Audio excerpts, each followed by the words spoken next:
We provide you the platform to turn your dreams into reality. Give wings to your aspirations with KR Mangalam University.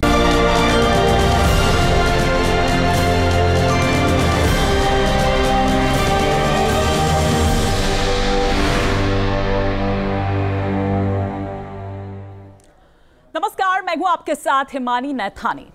प्रश्न ने कहा था, जाति ना पूछो साधु की, पूछ लीजिए ज्ञान। लेकिन ज्ञान तो पीछे रह गया और जाति सबसे आगे हो गई। जाति को लेकर एक जंग शुरू हो गई जिसने राजनीतिक रंग भी ले लिया। मैं बात कर रही हूं इटावा में जिस तरह से हुआ कथावाचकों के साथ मारपीट और उससे जुड़ा हुआ जो विवाद है उसकी, जहां स्थानीय लोगों ने कथावाचक मुकुटमणि और उनके जो सहयोगी हैं संत सिंह की पिटाई कर दी। अब इन कथावाचकों पर जाति छिपाने का दरअसल आरोप भी लगा और इसके बाद इस मामले में एक तरफ जहां पुलिस की जांच शुरू हुई, दूसरी तरफ राजनीति भी गर्मा गई। अब सवाल तो यह है कि आखिर भगवान की कथा में यह जाति का प्रश्न इतना अहम क्यों हो गया? क्या ईश्वर की भक्ति को भी जाति के दायरे में बांधा जा सकता है? क्या कथा सुनने और सुनाने के लिए किसी खास जाति में जन्म लेना जरूरी है? क्या भगवान की कथा को भी जाति की जंजीरों में बांधा जाना चाहिए? इस पूरे मुद्दे को लेकर जो राजनीतिक रोटी सेकी जा रही है वो कितनी सही है? आज मैं इसी ज्वलंत मुद्दे पर चर्चा करूंगी। हमारे साथ देश के जाने माने जो धर्माचार्य हैं वो भी जुड़ेंगे, जो अपने विचार इस पर रखेंगे। क्या उनके विचार हैं, हम इस पर बात करेंगे। लेकिन पहले आपको दिखाते हैं एक रिपोर्ट।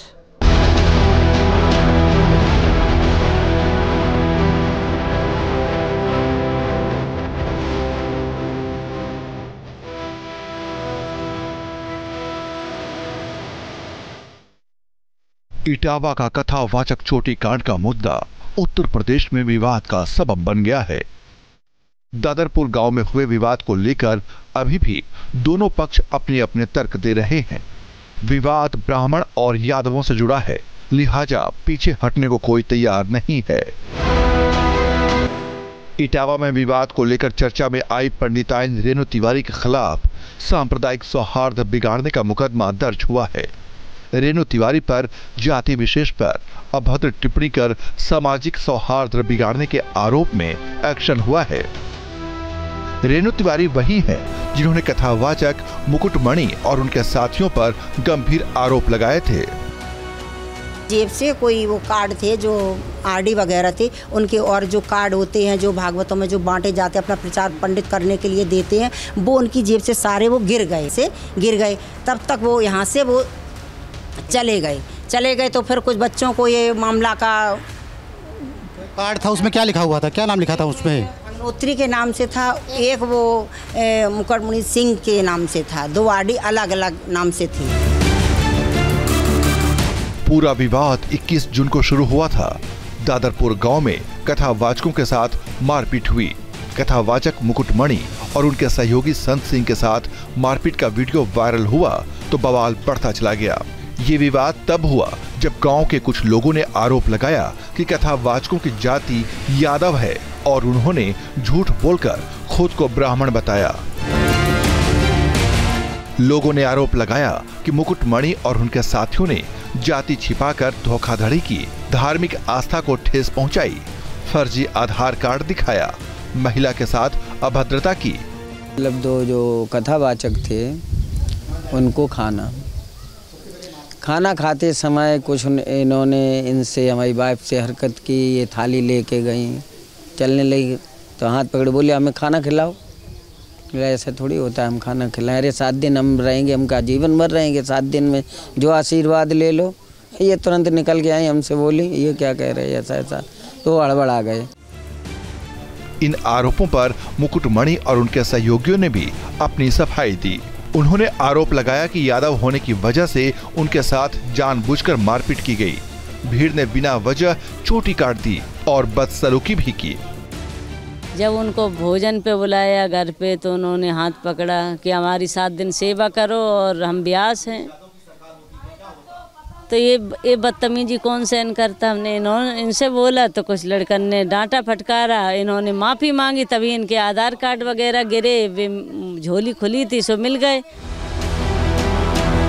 आरोपों के बाद इस पूरे मुद्दे पर विवाद बढ़ता चला गया। मुकुटमणि के समर्थन में यादवों के कई संगठनों ने दादरपुर गांव पर हमले का आह्वान तक कर दिया, जिसके बाद अहिर रेजिमेंट और गगन यादव के लोगों ने गांव में घुसकर उपद्रव करने की कोशिश की।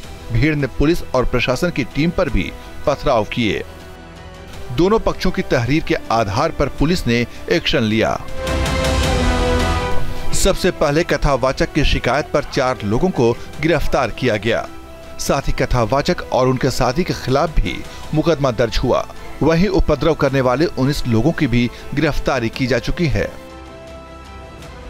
पूरे मामले को जातिवाद का रंग देने की भी पूरी कोशिश की गई। अभी भी विवाद थमा नहीं है। फिलहाल पुलिस हालात पर नजर बनाए हुए है और माहौल बिगाड़ने की साजिश करने वालों के खिलाफ कड़ी कार्रवाई का दावा भी किया जा रहा है। तो रिपोर्ट आपने देखी और इसी पर हम चर्चा करते हैं। तमाम खास मेहमान इस वक्त हमारे साथ जुड़ चुके हैं। यूं तो किसी परिचय के मोहताज नहीं है, लेकिन फिर भी आपका तारुफ मैं करवा दूं। हमारे साथ जगत गुरु महामंडलेश्वर हेमांगी सखी जी इस वक्त जुड़ चुकी हैं। बहुत बहुत स्वागत है आपका। महंत राजू दास भी इस वक्त हमारे साथ जुड़ चुके हैं। महामंडलेश्वर स्वामी वेदमूर्ति जी भी इस वक्त हमारे साथ स्टूडियो में हैं। साथ ही साथ हमारे साथ महामंडलेश्वर साध्वी विश्वरूपा जी भी इस वक्त हमारे साथ स्टूडियो में हैं। इनके अलावा 2 धर्माचार्य भी हमारे साथ जुड़े हुए हैं। Doctor HS. रावत हमारे साथ जुड़े हुए हैं और पंडित महेंद्र मिश्रा जी भी इस वक्त हमारे साथ जुड़े हुए हैं। लेकिन सबसे पहले इस चर्चा की शुरुआत हेमांगी जी मैं आप ही से करना चाहूंगी। कैसे देखते हैं आप इस पूरे प्रकरण को और आप क्या कहेंगी? क्या कथावाचक का ब्राह्मण होना जरूरी है? नहीं, कोई जरूरी नहीं है कि कथावाचक का ब्राह्मण होना, क्योंकि भगवान का गुणगान और कथा सत्संग प्रचार प्रसार कोई भी कर सकता है। देखिए, हम देखते हैं कि संत रविदास जी जो हैं वो कौन से परिवार में उन्होंने जन्म लिया था, हम भी जानते हैं, आप भी जानते, मगर उन्होंने भगवान का प्रचार प्रसार भी किया, भगवान का अनन्य गुणगान किया और समाज के लिए एक बहुत बड़ा उदाहरण का स्तोत्र बने हैं वो। तो मैं इसकी कड़ी निंदा करती हूं कि जिस तरह से जो कथावाचक के साथ अभद्र व्यवहार हुआ है, मैं इसकी कड़ी निंदा करती हूं, क्योंकि सब लोग स्वतंत्र है, जीव मात्र स्वतंत्र है, ईश्वर का गुणगान कर सकता है ना। लेकिन हेमांगी जी, ये कहा जाता है कि जो भागवत हमें इसकी इजाजत देती है वही भागवत अगर आप नहीं मानेंगे तो फिर कैसे चलेगा? क्योंकि हमारे जो वेद हैं, हमारे जो शास्त्र हैं, हमारे जो उपनिषद हैं, वो तो यही कहते हैं ना, वहां पर तो ब्राह्मण ही एकदम, वहां पर तो देवता समान है ना, वो देवतुल्य है और उनका कहना है कि ब्राह्मण ही ये कर सकता है। हाँ, ऐसा नहीं है, ये गलत बात है। मैंने अभी भी कहा कि संत रविदास जी कौन थे? ब्राह्मण नहीं थे संत रविदास जी, फिर भी वो सत्संग कथा प्रचार प्रसार करते थे। अगर हम पिछले संतों की अगर बात करें, वो उदाहरण का स्तोत्र बने हैं समाज में। मैं भी कथा सत्संग करती हूँ, हमने गुरु से लेके ज्ञान लिया है, शिक्षा लिया है, दीक्षा लिया है बचपन से, और भागवत का कथा करते आए हैं। तो इसका देखिए क्या होता है, कथा वही कर सकता है जिसने गुरु की शरण में रह के, ठीक है, शिक्षा ली हो, दीक्षा ली हो, उसे कथा करने का पूरा पूरा अधिकार है, सत्संग करने का पूर्ण अधिकार है, जिस तरह से मैं करती हूँ। क्योंकि हम कहते हैं हमेशा गुरुर ब्रह्मा गुरुर विष्णु गुरुर देवो महेश्वरा गुरुर साक्षात परह ब्रह्म तस्मै श्री गुरुवे नमः। तो गुरु शिष्य परंपरा में हम आते हैं और जो जीव गुरु शिष्य परंपरा में आता है उसे कथा करने का पूरा पूरा अधिकार है, प्रचार प्रसार करने का पूरा पूरा अधिकार है, क्योंकि उनके गुरु ने उन्हें आज्ञा दी होती है कि आप प्रचार करें और लोगों को सनातन के साथ जोड़े। ठीक है, लेकिन मुझे लगता है कि यहाँ पर स्वामी वेदमूर्ति जी शायद आपकी बातों से उतना इत्तेफाक नहीं रख रहे हैं। स्वामी जी, क्योंकि आपने बीच में ही कुछ कहा, आप कुछ श्लोक मैं जो सुन पा रही थी, आपने कुछ श्लोकों का जिक्र यहाँ पर किया, लेकिन क्या आपको लगता है कि कथावाचक एक ब्राह्मण ही होना चाहिए? एकदम 100% ब्राह्मण होना चाहिए। श्रीमद् भागवत के ऊपर वही बोले जिसने श्रीमद् भागवत का अध्ययन किया।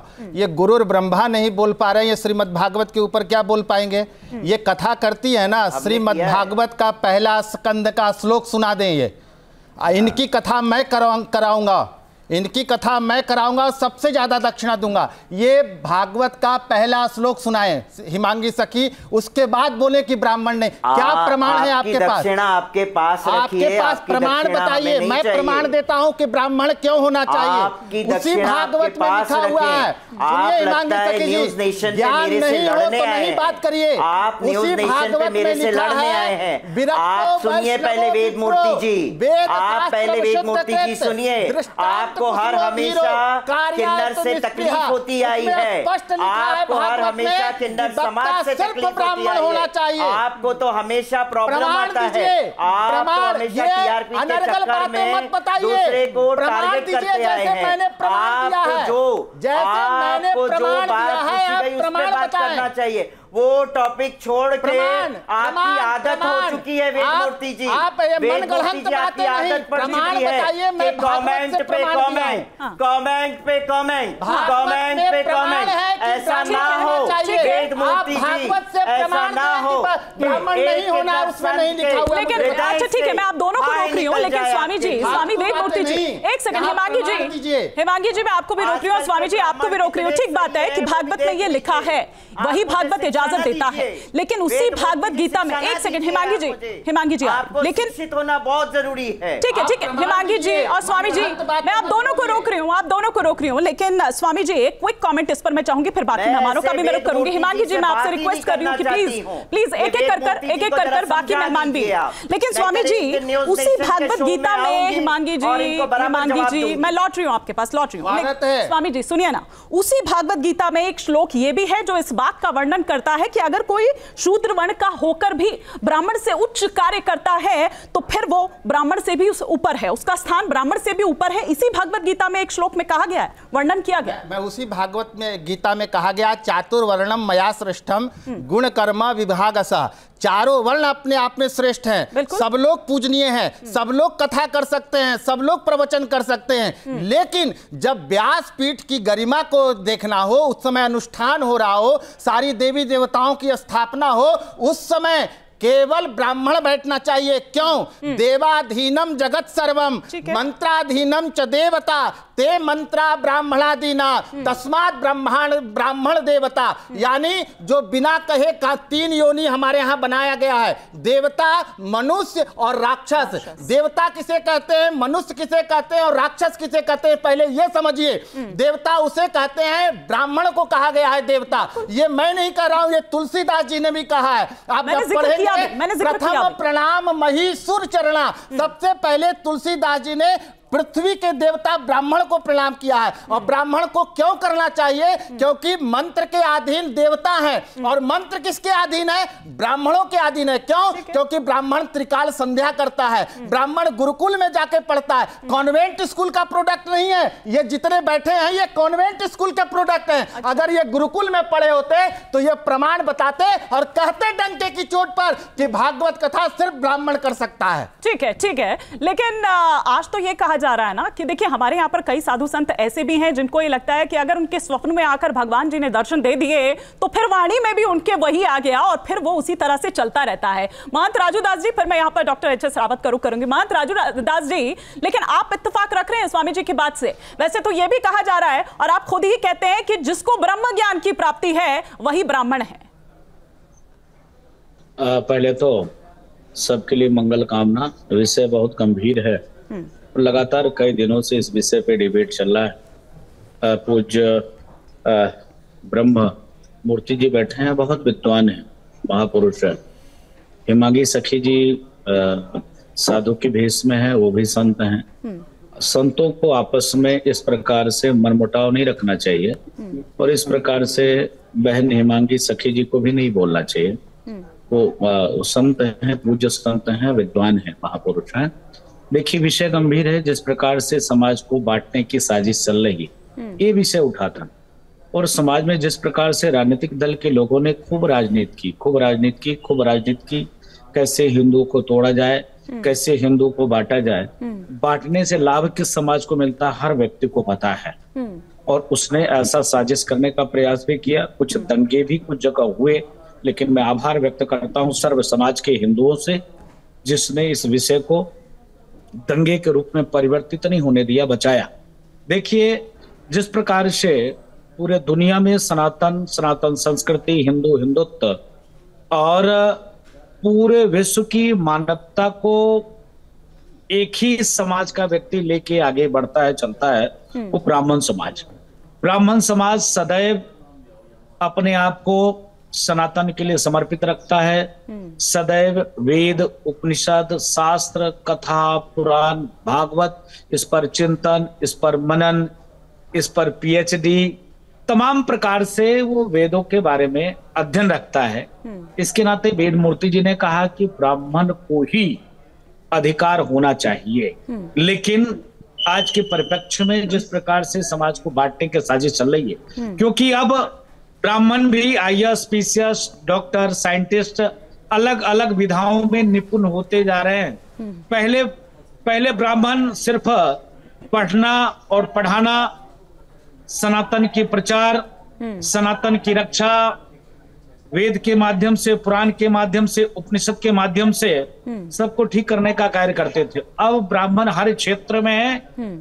इसके नाते अब समाज को भी, हर क्षेत्र में जो समाज है उसको शास्त्र के माध्यम से बांधने का कार्य होना चाहिए। अगर शास्त्र के माध्यम से हर वर्ग को नहीं बांधेंगे आप, तो मनमुखी होते चले जाएंगे, वामपंथी होते चले जाएंगे, कम्युनिस्ट होते चले जाएंगे और सनातन को गाली देंगे, हिंदुत्व को गाली देंगे, ब्राह्मणों को गाली देंगे, साधु संतों को गाली देंगे और सनातन को तोड़ने का प्रयास करेंगे। भारत में भी 9 राज्य में हम अल्पसंख्यक होने के कगार पे हैं। एक समय हुआ करता था कि पूरे दुनिया में हम थे जी। और मानवता की रक्षा की 3 व्यक्ति जिम्मेदार, बाबा, ब्राह्मण और बाबू साहब। इन तीनों लोगों ने अपने जिम्मेदारी को छोड़ा। हम बाबा जी हैं, घंटी डुलाने में मस्त है, मंदिर में मस्त है, भगवान की पूजा, बंधन, भगवान की सेवा। पंडित जी को लगा कि हमें क्यों टेंशन लिए पड़े रहे, हर व्यक्ति को अधिकार है। बाबू साहब को लगा कि हम क्यों झगड़ा करते रहे, जिसका परिणाम स्वरूप है कि देखिए ना, रामचरितमानस फाड़ने, जलाने और प्रतिबंध करने की लोग बात करते हैं। इसी हिंदुस्तान में इसी राजनीतिक दल के लोगों, ब्राह्मणों को, तुलसीदास जी को गाली दिया जा रहा था। रामचरितमानस फाड़ने, जलाने और प्रतिबंध करने की बात हुई थी और माननीय अखिलेश यादव जी हंस रहे थे उसी मंच पे, ठहाका लगा के हंस रहे थे। बिहार का शिक्षा मंत्री जिस प्रकार से रामचरितमानस को नफरती ग्रंथ कहता है, वो लोग ठहाके बजा के हंसते हैं। तो इस प्रकार से डिबेट नहीं होना चाहिए। हर व्यक्ति को अधिकार है, अगर शास्त्र का जिसने अध्ययन किया,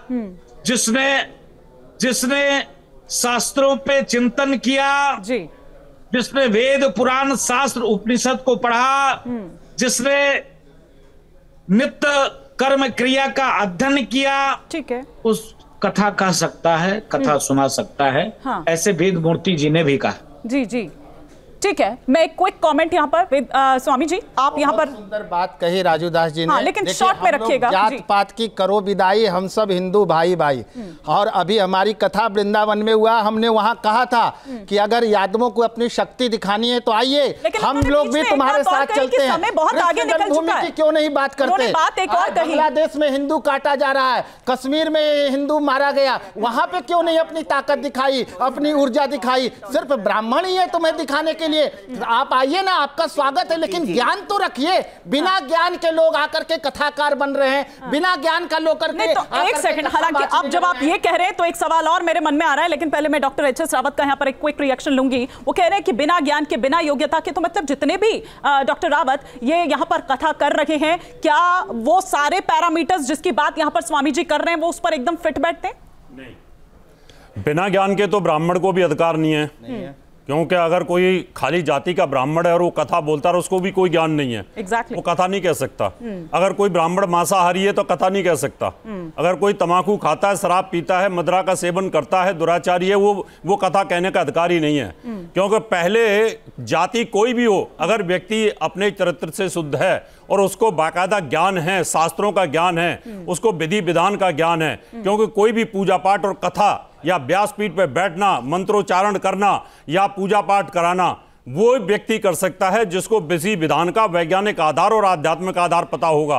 अगर किसी ब्राह्मण को वैज्ञानिक आधार नहीं पता, पूजा पाठ का आधार नहीं पता है, वो किस प्रकार से करता है, तो उसको भी पूजा पाठ कराने का अधिकार नहीं है, वो भी पाप के खाते में चला जाता है। इसलिए इसका जाति से कोई मतलब नहीं है। जो विद्वान आदमी है कोई भी, अब आयुर्वेद उसमें अगर आप देखें आर्य समाजियों के अंदर बहुत अच्छे अच्छे वेदों के मंत्र बोलते हैं। क्या आप उनको मैं ये बोल दूं कि वो सभी अज्ञानी है? बिल्कुल नहीं कह सकते। अभी स्वामी रामदेव ब्राह्मण नहीं, तो मैं क्या बोल दूं कि वो अज्ञानी है? बिल्कुल नहीं कह सकते। यानी जिसको प्रॉपर अगर ज्ञान है, साध्वी ऋतंबरा हो, उमा भारती कोई भी हो, इस तरह के तमाम लोग हैं। उदाहरण दे रहा हूं कि अगर किसी को ज्ञान है, प्रॉपर ज्ञान है, उसको विधि विधान की नॉलेज है, उसको पांचों तत्वों की नॉलेज है, उसको पूजा पाठ करने का तरीका पता है कि कैसे मुझे आह्वान करना है अपने देवताओं का, और तरीके की नॉलेज है, योग विधि को जानता है, वही ब्रह्म को जानने वाला ब्राह्मण है। यानी जाति से इसका कोई लेना देना नहीं है। इसके अंदर जो ब्रह्म को जानता है, जिसको ज्ञान की नॉलेज है, वो कोई भी कथा कह सकता है। और अगर मध्यकालीन इतिहास की बात अगर मैं करूं तो उस समय पर ब्राह्मण बहुत कम थे तुलसीदास जी को छोड़कर। जब तुलसीदास जी को भी लोगों ने ब्राह्मण नहीं माना था, उनको भी मस्जिद में जाकर के अपनी रामायण लिखनी पड़ी थी, मंदिरों में बैठने नहीं दिया गया था। ये स्थिति उस समय रही थी। तो उस समय मध्यकालीन में बहुत सारे ऐसे लोग थे जो ब्राह्मण नहीं थे, लेकिन उन्होंने भजन गा गा के गली गली में जाकर के हिंदुत्व की रक्षा की और हिंदू धर्म को बचा के रखा। इसलिए हमारे यहाँ चारों वर्ण ही पूजनीय, सब एक दूसरे के साथ जुड़े हुए हैं, सब एक दूसरे के साथ तालमेल बैठा करके काम करते हैं, तभी इसका आनंद भी आता है। बिल्कुल। तो साध्वी जी, आप इत्तेफाक रख रही हैं डॉक्टर रावत से, क्योंकि उनका ये कहना है कि कुल का ब्राह्मण, मतलब ब्राह्मण कुल में जन्म होने से कोई मतलब नहीं है, उसकी जाति से नहीं बल्कि कर्म से। यही आपने कहा, जाति नहीं बल्कि कर्म से वो ब्राह्मण होना चाहिए। निश्चित रूप से हिमानी जी, देखिए मुझे तो इन सबकी बातों में से ही उत्तर निकल कर आ रहा है। बार बार बोला जा रहा है कि ब्राह्मण को ही कथा कर व्यास गद्दी पर बैठने का हक है। अब ये तो आप सभी मान गए हैं ब्राह्मण को ही है, क्योंकि जिसको ब्रह्म का ज्ञान हो, जिसको वेदों का ज्ञान हो, जिससे जो ब्रह्मांड के शाश्वत सत्य को जानता हो, वही वहां पर बैठ सकता है। ये तो हम सभी मानते हैं कि वो ब्राह्मण कहा जाएगा। तो आप समझिए, ये तो अब सत्य हो गया, सिर्फ ब्राह्मण ही बैठ सकता है, चाहे वो कर्म से हो और जन्म से जो होता है। देखिए कर्म के हिसाब से, कार्यों के हिसाब से 4 वर्ण बांटे गए थे, सबको काम दिया गया था। जैसे घर में 4 लोग होते हैं, एक को बताया जाता है कि आप भोजन बना लीजिए, एक को सफाई कर लीजिए, एक को कपड़े धो लीजिए, आप एक मार्केट चले जाइए। तो इसी प्रकार हमारे समाज की जो वर्ण व्यवस्था है वो बनाई गई थी। तो बिल्कुल जिसका जो कार्य है वो उसमें निपुण होगा ही होगा। आप कैसे समझ सकते हैं कि कोई आरक्षण लिया हो व्यक्ति जॉब पर भी जा रहा है, वो त्रिकाल संध्या भी कर रहा है? हो सकता है, कुछ केसेस हो सकते हैं, परंतु ज्यादातर मामलों में मैं भी मानती हूं कि सिर्फ ब्राह्मण को ही व्यास गद्दी पर बैठने का हक है। डॉक्टर रावत, क्विक रिएक्शन, फिर मिश्रा जी का रुख करूंगी। देखिए, इनकी अपनी सोच है, सबकी अपनी अपनी सोच होती है। मैं बिल्कुल इस सोच को बिल्कुल नहीं मानता। बहुत सारी जगह ऐसा होता है कि ब्राह्मण बलि देता है और उस मांस का प्रसाद खाता है। अगर उससे आप कथा कराओगे, महापाप है। अगर उससे पूजा पाठ कराते हो, महापाप है। अगर आप घर के अंदर शुद्धि कराते हो, महापाप है। ऐसी चीजों का विरोध भी हिंदू धर्म के अंदर होना चाहिए, जिसके लिए हमने किया। जाति इसमें प्रोमिनेंट नहीं है, इसमें ज्ञान बहुत प्रोमिनेंट है। अगर कोई ब्राह्मण अगर वाकई कर्मकांडी है, नॉलेज है, तो 1 और 1 11 है। एक तो जाति का हो गया और साथ में उसको ब्रह्म की नॉलेज है, तो सबसे ज्यादा पूजनीय है। और ब्राह्मण हमारे यहाँ पूजनीय रहा है, हमारे यहाँ ब्राह्मण पूजनीय रहा है। क्योंकि मिश्रा जी बहुत देर से वेट कर रहे हैं। रावत जी, हमारे यहाँ कहा गया अगर ब्राह्मण बिना तिलक का अगर बाहर निकल जाए तो वो चांडाल होता है, ब्राह्मण नहीं होता है। पहली बात मैं प्रमाण के साथ बोलूंगा, जब भगवान कृष्ण भी यादव वंशी हैं, जब भगवान कृष्ण का नामकरण संस्कार हो रहा था, उस समय बहुत सारे यादव ऋषि थे, लेकिन किनको बुलाया गया नामकरण के लिए? गर्गाचार्य जी महाराज को। कंस भी उस समय यादव थे, दुराचारी था, अत्याचारी था, लेकिन उसका भी कुल पुरोहित था, कोई यादव नहीं थे। गर्गाचार्य जी महाराज। यहां तक छोड़िए, अखिलेश यादव, आप बड़े विद्वान आदमी हैं, मुलायम सिंह यादव, आप बड़े विद्वान आदमी और बहुत अच्छी कथा बोलते हैं। यादव आया, बात को सही कह रहे हैं, इस बात पे पॉइंट है मिश्रा जी। अखिलेश यादव जी के बात का श्राद्ध कराने एक मिनट मेरी बात सुनिए, मेरी बात सुनिए, बात आ गई है तो मैं बोलूंगा। वेदमूर्ति जी बात सुनिए, आप बहुत अच्छी कथा बोलते हैं और आपको पता है वेस्ट बंगाल के अंदर ब्राह्मण मांस मछली खाते हैं, आपको पता है। क्यों नहीं विरोध करते आप? आपको बहिष्कार करना चाहिए, ऐसे लोगों का होना चाहिए। हिमाचल के अंदर होना चाहिए, ऐसी जगह जगह पर इनका विरोध होना चाहिए। आप लोग अगर आगे आएंगे तो ये क्रूति हटेगी हिंदू धर्म से, और आपको इस क्रूति को हटाना चाहिए। आपके लाखों फॉलोअर हैं, यही धीरेन्द्र शास्त्री को भी करना चाहिए। हिंदू धर्म के ऊपर जो उनको प्रणाम करता हूं, देखिए हम ज्ञानियों की पूजा करता हूं, इस्लामिक लोगों के साथ डिबेट करते हैं, इस्लामिक लोगों के साथ डिबेट करते हैं। मिश्रा जी, ठीक है, और वो ब्राह्मण मांस मदिरा खाते हैं, हमारा मुंह बंद हो जाता है। आप लोगों को रोकना होगा इसको। इससे मतलब ब्राह्मण क्यों नहीं है, वो पूजा पाठ। मैं आप दोनों को रोकूंगी। मिश्रा जी देखिए, मिश्रा जी का एक भी कमेंट नहीं आया, मैं आप सभी को रोक रही हूँ, आप दोनों को रोक रही हूँ। मिश्रा जी, अगर कोई और कथावाचक कथा सुना देगा तो क्या उसमें कुछ आपत्ति हो जाएगी या क्या ऐसा हो जाएगा? देखिए, ऐसा है कि तर्को प्रतिष्ठा मतो विभिन्ना नैको मुनरस वचः प्रमाणम धर्मस्व तत्वम निहितम गुर्याम महाजनो ए गत सपंथा। तो ये सोचने का विषय है। भगवान सर्वत्रासी सर्वस्वरूपो अपि अस्ति। अगर भगवान सर्वत्रासी सर्वस्वरूपो अपि अस्ति है और वेद में ये लिखा है कि ब्राह्मण कर सकता है, वेद को पढ़ सकता है, भागवत पढ़ेगा, तो उसमें कहाँ लिखा है कि यादव नहीं पढ़ सकता है या ठाकुर नहीं पढ़ सकता है या वो शूद्र नहीं पढ़ सकता है? इसका मतलब वो पढ़ सकता है, लेकिन ब्राह्मण भी पढ़ सकता है। अगर ये बात नहीं होती, नहीं, उसमें नहीं लिखा है कि ब्राह्मण जो है अब यादव नहीं कर सकता, इसका मतलब कर सकता है। हिमांगी जी वो ये कह रहे हैं कि किसी भी प्रकार का भेद नहीं है, और दरअसल ये बात जो यहाँ से भी उठकर आई थी कि वो जो सांचों की खांचों की बात यहाँ पर आप कर रहे थे, वो तो दरअसल यहीं पर ही वो सांचे में डाला गया है ना, यहीं पर ही वो खांचे तैयार किए गए हैं, वहां से तो ऋषि की ही संतान है सब।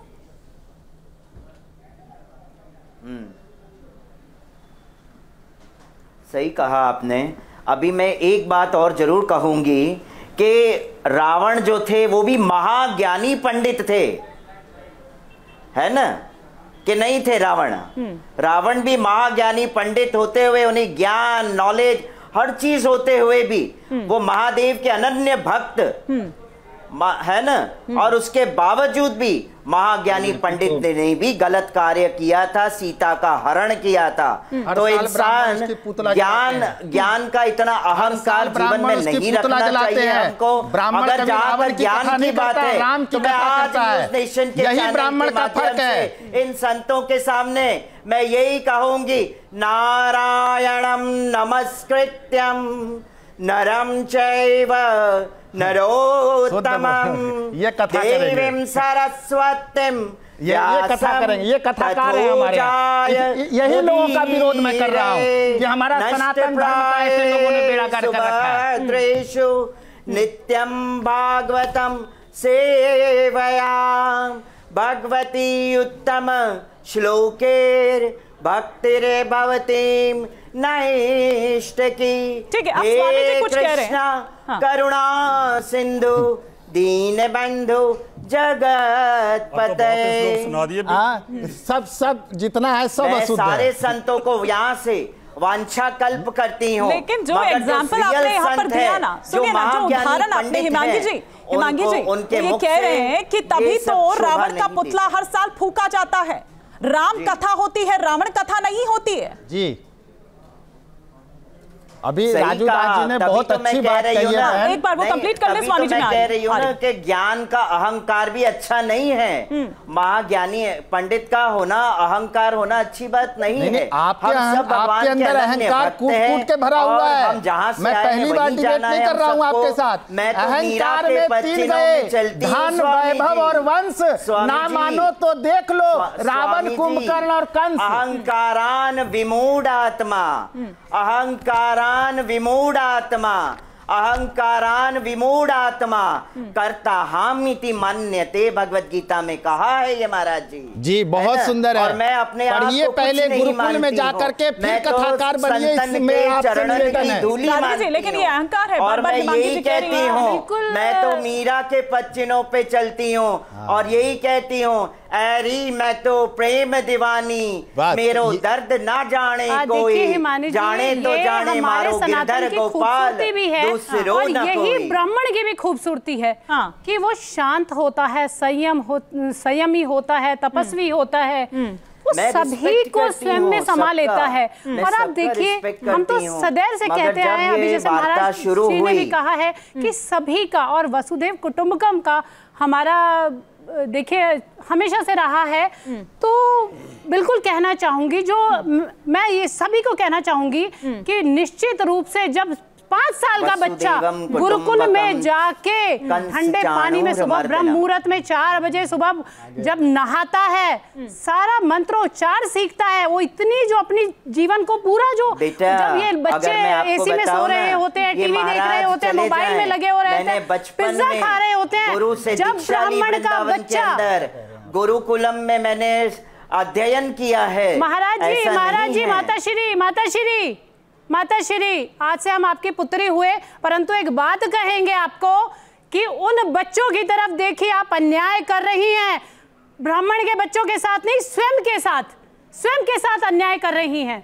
देखिए बहन, एक बार डॉक्टर एक सेकंड, राजू दास जी ने जैसा कहा बहुत अच्छा कहा। हमारे यहाँ जाति व्यवस्था कभी थी नहीं, जाति की व्यवस्था इन राजनीति को लोगों ने लाया। हमारे यहाँ मात्र 4 वर्ण है और 4 वर्ण अपने आप में सब श्रेष्ठ हैं। जिस तरह 4 भाई होते हैं, राम लक्ष्मण भरत शत्रुघ्न, उसी तरह हमारा 4 वर्ण है। कोई बड़ा छोटा है, ऊंच नीच कोई नहीं है, और हम सब एक ऋषि के संतान है, कश्यप और अदिति का। चाहे चारों वर्ण का आप किसी को गोत्र नहीं मालूम हो तो मेरा शास्त्र कहता है कि आप कश्यप गोत्र कहिए। क्यों? क्योंकि ब्राह्मण भी कश्यप ऋषि का संतान है, यादव भी तो कश्यप। कथा तो कोई भी कर सकता है ना स्वामी जी? कोई नहीं कर सकता। कथा वही कर सकता है गुरुकुल में पढ़ा हो, जिसके अंदर ब्रह्म ज्ञान हो और जिसने वेदों 18,000 श्लोकों को पढ़ा हो। मैं यही तो समझना चाह रही हूँ। वो जो एक सेकंड मिश्रा जी, मैं वही तो समझना चाह रही हूँ, वही लक्षण समझना चाह रही हूँ डॉक्टर रावत। और इसीलिए मैंने पहले भी पूछा था। हिमांगी जी आ रही हूँ, क्योंकि आपके में आप बताओ, हम ठीक है, हमें पुत्री बता रही हैं, हमें बेटा बोल रही है, ठीक है, लेकिन मैं यहाँ पर अभी डॉक्टर रावत, इससे पहले थोड़ी देर पहले मैं यही कह रही थी कि जो योग्यता वो बता रहे थे, क्या गारंटी है कि जितने भी वो कथा कर रहे हैं उनमें वो योग्यता है, वो लक्षण भी यहाँ पर जिनकी मैं बात यहाँ पर कर रही थी। अभी हमारे महामंडलेश्वर जी ने कहा, वेदमूर्ति जी ने, कि 4 वर्ण है। 4 वर्ण प्रकृति की देन है, ग्रहों की देन है, ब्राह्मण क्षत्रिय वैश्य शूद्र। इन सबके अंदर एक इनबिल्ट ज्ञान होता है अपने कर्म के अनुरूप। जिनकी जो राशियां हैं वो 4, 8, 12 ब्राह्मण वर्ण में आती हैं, वो किसी भी जाति का हो, किसी भी जाति में जन्म लिया हो। ब्राह्मण में भी तो विशेष कुछ होगा ना, क्योंकि ब्राह्मण के 100 बच्चों को क्लास में पढ़ा दो, सारे डॉक्टर बन जाएंगे क्या? अनुष्ठान अलग, सारे डॉक्टर बन जाएंगे ब्राह्मण के 100 बच्चे। भागवत कथा का अनुष्ठान अलग है, राम कथा का अनुष्ठान अलग है। देख लीजिए, सबसे टॉप पे आपको सब जगह ब्राह्मण ही मिलेंगे। मैं वही कहना चाह रहा हूँ, सबसे टॉप पे तो लड़कियां हैं, सबसे टॉप पे लड़कियां हैं, ब्राह्मण नहीं है सबसे टॉप पर। टॉप क्लास की जगह सबसे ज्यादा परसेंटेज जो आती है वो लड़कियों की आती है, वो चाहे किसी भी जाति की। तब तो महिला भी कथावाचक हो सकती है। ब्राह्मण का जो है, बात हो रही है कि कौन कथा कर सकता है, ब्राह्मणों का विरोध मत करिए। मिश्रा जी, यहाँ पर कोई विरोध नहीं कर रहा है। सुनिए, मैं ये आचार्य वेदमूर्ति जी से बात करना चाह रहा हूँ। मैं एक क्लास में 100 ब्राह्मण है, प्योर ब्राह्मण है, और सबको प्रोफेसर या कंठस्थ कराएगा गुरुकुल का आचार्य, क्या सारे ही ब्राह्मण कथावाचक हो जाएंगे? बिल्कुल नहीं होंगे ना। इसका मतलब सबका भाग्य अलग अलग है और सबकी बुद्धि अलग अलग है, और कर्म के आधार पर वो सब चेंज हो जाते हैं। पर ब्राह्मण, यही मैंने कहा। आज अब आपके साथ कितने लोग पढ़े होंगे, आपके साथ कितने लोग पढ़े होंगे, सभी कथावाचक नहीं है। व्यास जी को बताया जा रहा है कि वो ब्राह्मण नहीं है, ये भी गलत है, कोई प्रमाण नहीं दे रहा। मैं प्रमाण देता हूं, नारायणम पद्म भवम वशिष्ठम शक्तिम चतत पुत्र पराशरम चा व्यासम सुखम। सुनिए, व्यास जी ने जिस ग्रंथ को लिखा, आज सारी डिबेट में चल रहा है कि व्यास जी शूद्र थे, उन्होंने ग्रंथ को लिखा। मैं गारंटी के साथ पीढ़ी बता रहा हूं, नारायण के ब्रह्मा, ब्रह्मा के शक्ति, शक्ति के पराशर, पराशर के वेदव्यास और वेदव्यास के सुखदेव। ये कहां से ले आते मनगढ़ंत बात? कोई प्रमाण नहीं देता, सब अपनी मनगढ़ंत बात। माता जी गैर ब्राह्मण की, भागवत का माता जी ग्रंथ, फिर उस चीज को हम मानेंगे। एक मिनट में आपसे पूछना चाहता हूं, आपके साथ बहुत सारे विद्यार्थी पढ़े होंगे गुरुकुल के अंदर। जी। आप ही बहुत बेहतरीन कथाकार क्यों बने, बाकी के क्यों नहीं बने? बाकी के पूजा पाठ कर रहे होंगे? हमने वो क्यों नहीं कथा बोल पाते? अभ्यास क्या वजह क्या है? इसका मतलब कर्म प्रधान। अभ्यास ना विषम विद्या अजीर्णम भोजनम बिना अभ्यास की विद्या नहीं मिलती, चाहे वो ब्राह्मण हो चाहे अभ्यास अर्जुन को भी हो सकता है, अभ्यास उसका होना द्रोणाचार्य को भी हो ठीक है ना कि मिश्रा जी वो जिसकी बात वो कर रहे हैं वो एकलव्य को भी हो सकता है। बिल्कुल, मैं उसी पॉइंट को आगे बढ़ा रही हूँ कि वो तो कोई भी कर सकता है ना, कोई भी कर सकता है। देखिए, भाग्यम फलानी सर्वतः न विद्या न पौरुषम, ये एक जगह कुंती ने जो है वो कृष्ण भगवान को कहा था। दूसरी बात ये है कि नदेयम पर शिष्याय नासिकाय छठाय च दते प्रतिदिनम दुखम न जायते संशय।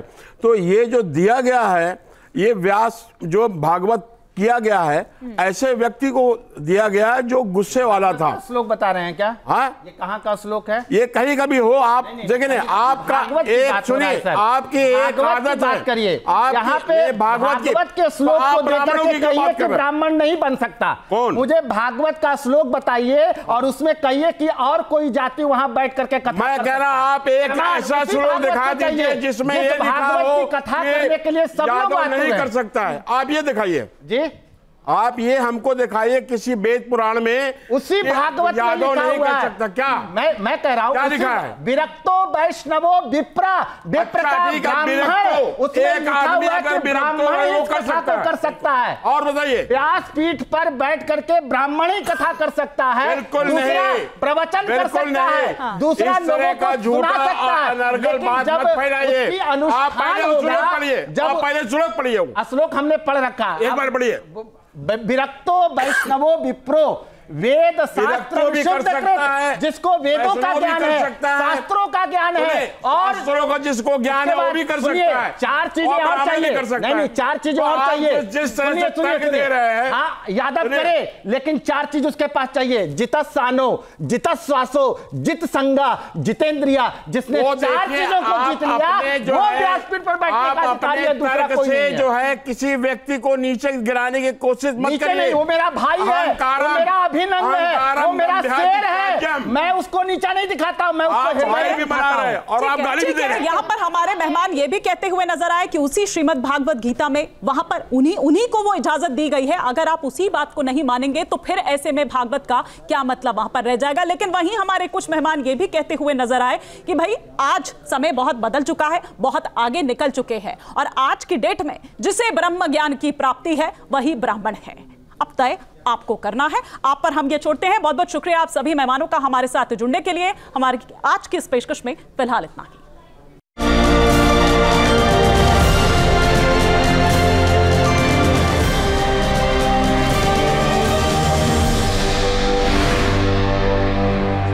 जहां भक्ति है हर शब्द में, कथाओं में छुपे हैं दिव्य रहस्य और ज्योतिष देता है जीवन को दिशा। धर्म से जुड़ी हर बातों को जानने के लिए हमारे चैनल स्तुति को सब्सक्राइब करें।